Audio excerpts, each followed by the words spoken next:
Hello friends, welcome to my channel. अगर आप channel पे नए हैं तो प्लीज़ चैनल को सब्सक्राइब कर लीजिए।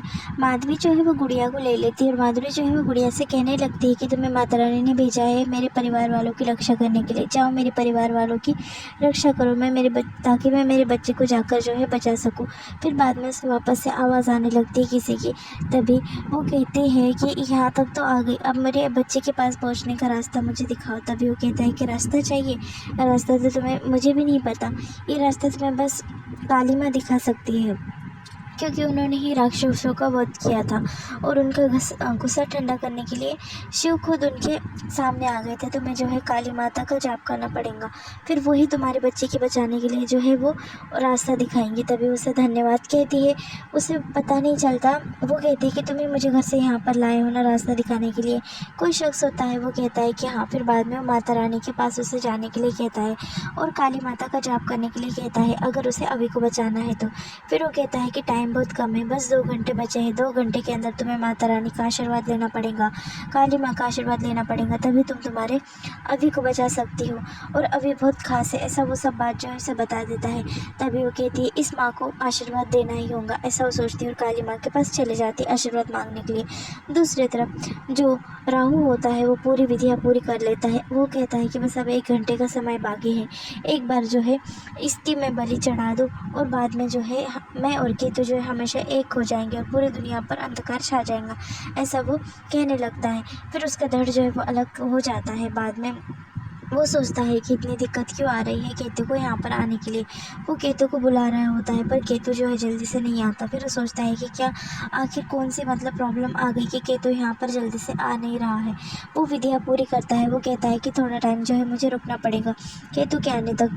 दूसरी तरफ जो माधुरी होती है वो चले जाती है काली माँ के पास। काली माँ को कहने लगती है कि ये एक माँ की तुझे दास्तां सुननी ही पड़ेगी अपने बच्चे को बचाने के लिए। तुझे मुझे शक्ति देनी ही होगी, मेरे बच्चे को बचाने के लिए तुझे रास्ता देना ही होगा। काली माँ मेरी तुझे सुननी ही होगी, एक माँ की सुननी ही होगी। ऐसा कहकर वो काली माँ से प्रार्थना करने लगती है। बहुत सारी बातें वो कह देती है, मेरी बच्ची तू भी जानती है ना एक माँ की दास्तां। ऐसा कहकर जो है वो काली माँ से कहने लगती, आज कुछ भी हो जाए मैं तेरा आशीर्वाद लेकर ही रहूँगी। तूने जो है बड़े बड़े असुरों को वध किया है, तो तू ये असुर से मेरे बच्चे को नहीं बचा सकती क्या?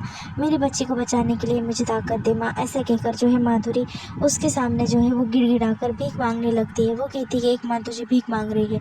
बाद में माधुरी जो है वो माता का आशीर्वाद पाने के लिए जो है वहाँ पर काली माँ का आशीर्वाद पाने के लिए तांडव करने लगती है और वो पूरी जान लगा देती है माँ का आशीर्वाद पाने के लिए। वो गिर जाती है चक्कर आकर। फिर बाद में माता का जो हार होता है गले में का, वो माधुरी के ऊपर जो है वो गिर जाता है। फिर माधुरी जो है वो कहती है कि माता रानी मुझे आशीर्वाद दे, ताकि मैं अपने बच्चे की रक्षा कर सकूँ, उस राक्षस से मेरे बच्चे को बचा सकूँ। फिर माधुरी जो है झोली फैलाकर माता से मांगने लगती आशीर्वाद। तभी काली माँ का कटार जो है आकर माधुरी के पास गिर जाता है। फिर वो कहती कि माँ अब तूने जो है मुझे आशीर्वाद दे दिया है, अब मैं मेरे बच्चे को जाकर बचाऊंगी।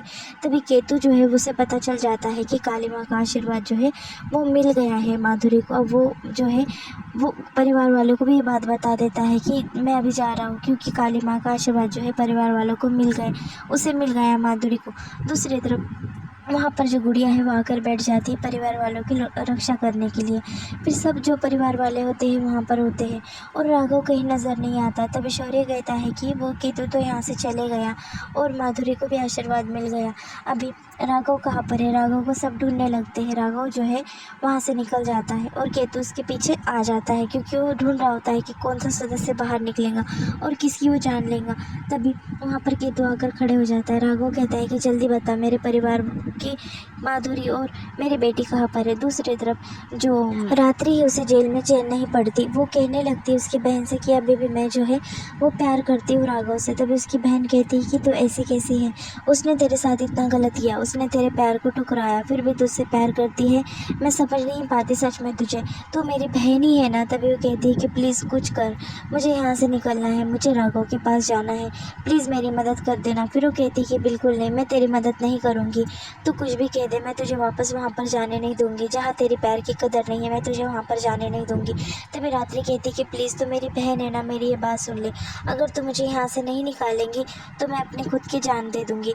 तभी वो कहती है कि जान दे देंगी? किसके लिए जान देंगी? वो कहती कि मैं सच में कह रही हूँ, मैं सीरियस मूड में हूँ, ऐसा वो कहने लगती है और इमोशनल उसे ब्लैकमेल करने लगती है उसकी बहन को कि वो उसे यहाँ से बाहर निकाले। तब उसकी बहन कहती कि नहीं, मैं यहाँ से तुझे निकाल भी देती अगर तू दूसरी कहीं जाने की बात करती, पर तू वापस से उस घर में जाएंगी जहाँ तेरी कोई इज्जत नहीं है। फिर वो कहती है कि प्लीज़ मेरी बात मान लेना। तभी वो कहती है कि तू मुझे हमेशा ऐसा इमोशनल कर देती कि मुझे तेरी बात माननी ही पड़ती। वो कहती कि ठीक है, मैं कुछ करती हूँ। दूसरी तरफ केतु कहता है कि तू यहाँ पर आया है तेरी मौत की दावत देने के लिए, अब देख मैं तेरे साथ में क्या करता हूँ। वो कहता है कि तू सीधे से बता दे कि मेरी बीवी और मेरी बेटी कहाँ पर है। तभी केतु कहता है कि क्या समझ कर रखा है तूने मुझे, और वो केतु जो है उसे गायब कर देता है।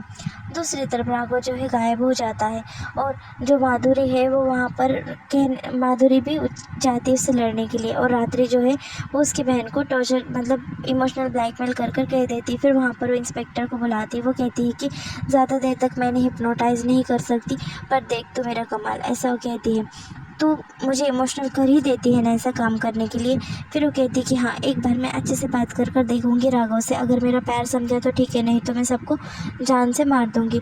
ऐसा जो उसकी बहन से वो कह देती है। उसकी बहन उसकी बात मान लेती है और कहती कि ठीक है, देख अब मैं क्या करती हूँ, इन्हें हिप्नोटाइज़ करूँगी और हम यहाँ से निकल जाएंगे, ऐसा उनका प्लान होता है। फिर वो कहती कि वैसे मैं ठहरी तेरी बहन, तो मुझे तेरी बात माननी ही पड़ती है ना, ऐसा वो कहने लगती है। हमेशा मुझे इमोशनल कर देती है और तेरे सिवा है ही कौन मेरा यहाँ पर। फिर वहाँ पर वो सब बड़े इंस्पेक्टर को बुलाती है और कहती है कि जानते हो तुम मैं कौन हूँ, ऐसा कहती है और उसे हिप्नोटाइज़ कर देती है। उसकी बातों में आ जाता है वो। दूसरी तरफ वहाँ पर वो जाती है और सबके ऊपर प्रहार करने लगती है। तभी वो नाक को मारने लगती है। वो कहता है कि हमें मत मारो, हम वसुकी हैं। तभी वहाँ पर वो कहती है कि अच्छा तुम हो, तो तुमने ही मेरी सहायता की यहाँ तक आने के लिए, पर क्यों, ऐसा सब जो है उससे पूछने लगती, पूरी हिस्ट्री पूछने लगती उससे कि मतलब यहाँ पर मैं आई और मेरी बेटी ही क्यों। फिर बाद में उसे बता देता है वो वसुकी कि तुम्हारी बेटी जो है वो भगवान जो है शिव का अंश है, ऐसा वो कहने लगता है और उसे पूरी बात बता देता है। और उसके सहायता से जो है वो शक्ति कोई भी हासिल कर सकता है, इसलिए वो उसके पीछे पड़ा है राहु, और तुम उसका वध करोगे। यहाँ पर एपिसोड जो है ख़त्म।